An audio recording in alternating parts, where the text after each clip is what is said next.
আসসালামু আলাইকুম। আমি প্রফেসর সামিদুর রহমান। বর্তমানে ঢাকা মেডিকেল কলেজের শিশু সার্জারি বিভাগীয় প্রধান হিসেবে দায়িত্ব পালন করছি।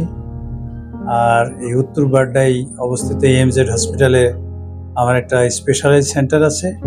এই সেন্টারটার নাম হচ্ছে AMZ hypospadias and circumcision centre. মূলত আমার ইচ্ছে যে এই হাইপোস্পিডিয়াসের পেশেন্ট যেগুলি আছে সেগুলি একটা ইন্টিগ্রেটেড সার্ভিস প্রদান করা।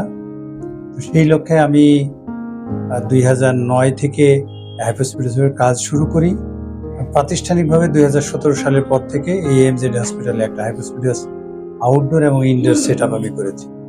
আমার সাথে 3 জন পেডিয়াট্রিক সার্জন কাজ করেন। ওরা আমাকে সার্বক্ষণিক এবং সব দিক থেকে সহযোগিতা করেন।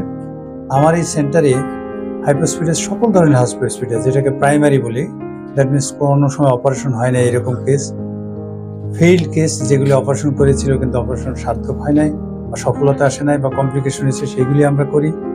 কমপ্লেক্স হাইপোস্পিডিয়াস, যেগুলি হাইপোস্পিডিয়াসের সাথে অন্যান্য প্রবলেম থাকে, যেমন পেনিসের লেন্থ ছোটো থাকে, কারো স্ক্রোটামটা একটু উপরের দিকে থাকে, কারোর সাথে অন্যান্য ডিজিজ থাকে, পোস্টেরিয়র থাকে, পেশাবের থলিতে অসুবিধা থাকে, এগুলিকে কমপ্লেক্স ভ্যারাইটি বলি, এগুলি আমরা অপারেশন করি।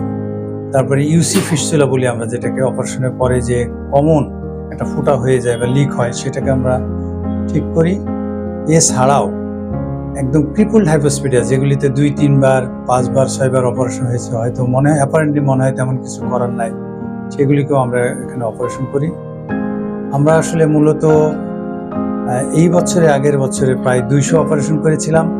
আপনাদের সহযোগিতা এবং সুদৃষ্টির কারণে এইবার 300-র উপরে আমরা হাইপোস্পিডিয়াস সার্জারি করেছি।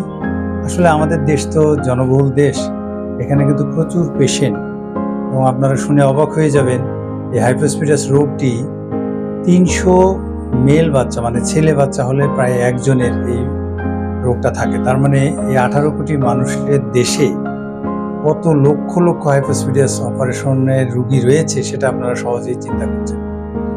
আসলে আমাদের ডক্টর সোসাইটির মধ্যে একটা ধারণা রয়েছে যে হাইপোস্পিডিয়াস সার্জারি করলে ছোটোখাটো অসুবিধা বা কমপ্লিকেশন তো হতেই পারে, বিশেষ করে ফিস্টুলা। আসলে বিষয়টা তা নয়। বিশ্বের উন্নত সেন্টার এবং যারা হাইপোস্পিডিয়াস সার্জারি করেন তাদের কিন্তু এখন 10%-এর নিচে 5 to 6% মতো ফিস্টুলা হয়। এবং আমার নিজের অভিজ্ঞতা বলি, আমি যখন প্রথম কাজ শুরু করি তখন 30-40% ফিস্টুলা হতো, ডিসরাপশন হতো। কিন্তু আলহামদুলিল্লাহ এখন কিন্তু less than 10% ফিস্টুলা হয়। আমি যতটুকু মনে করতে পারছি বিগত 3 মাস একটা পেশেন্টের ইনশাল্লাহ ফিস্টুলা হয় নাই। মাঝে মাঝে একটু ইনফেকশন বা আউটব্রেকের জন্য হয়, কিন্তু সেরকম হয় নাই। আর জটিল হাইপোস্পিডিয়াসগুলিতে আমি যতটুকু জানি বাংলাদেশে আমি একটা প্রসেস প্র্যাকটিস করি, সেটা স্নট বুশ বা স্ট্যাগ প্রসিজিওর। কিছু কিছু ইনস্টিটিউটে এখন আমার কিছু স্টুডেন্ট এগুলি শুরু করেছে। এই প্র্যাকটিসটা শুরু করার পরে যদিও বাচ্চাদের 2 বার অপারেশন হয়, কিন্তু রেজাল্ট অনেক ভালো। আমি মনে করি আপনারা এখানে আমাদের সেন্টারে আসেন, সেবা গ্রহণ করেন।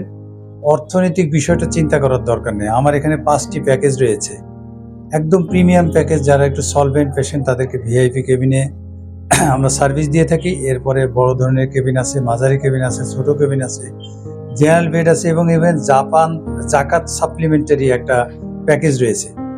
এরপরেও যদি আপনাদের সামর্থ্যের অসুবিধা থাকে, কেউ আমাকে সংকোচ বোধ করবেন না, আমার কাছে খুলে বলবেন। আমি সরকারি হাসপাতালে আছি, প্রয়োজনে ওখানে সার্ভিস দিব।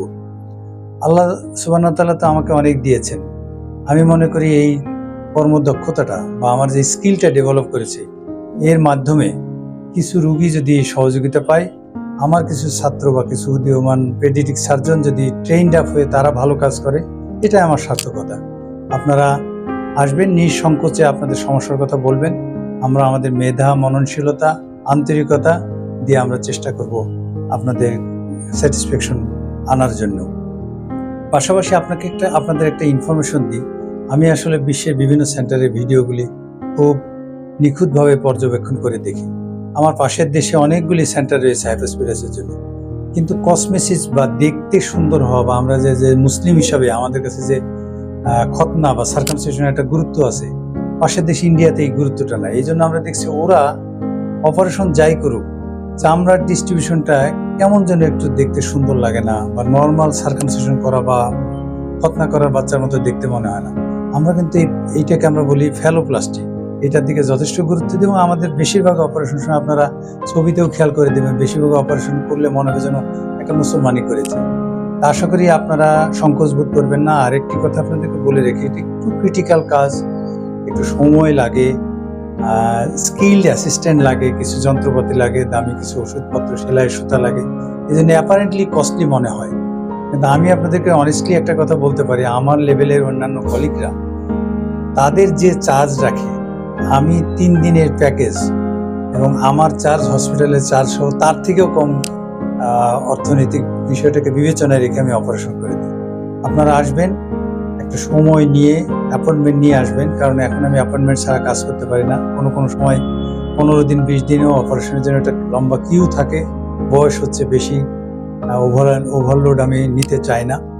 আপনারা সময় নিয়ে আসবেন, ডিটেলস কথা বলবেন, আমার দক্ষ টিম আছে, দরকার হলে তাদের সাথে বারবার বসবেন, আলোচনা করবেন। দিল থেকে, মন থেকে যদি মনে হয় যে না, এই সেন্টারটায় প্রপার জায়গায়, এখানে আমার বাচ্চার সঠিক চিকিৎসা হবে, আমি কথা দিতে পারি আমার নিজের আত্মীয় স্বজন, বোন, ভাইয়ের বাচ্চা হলে যতটুকু কেয়ার করতাম, আপনাদের বাচ্চাকেও আমি পরিবারের মেম্বার হিসেবে বিবেচনা করব। আমার জন্য দোয়া করবেন, সবার জন্য দোয়া রইল। আসসালামু আলাইকুম ওয়া রাহমাতুল্লাহ।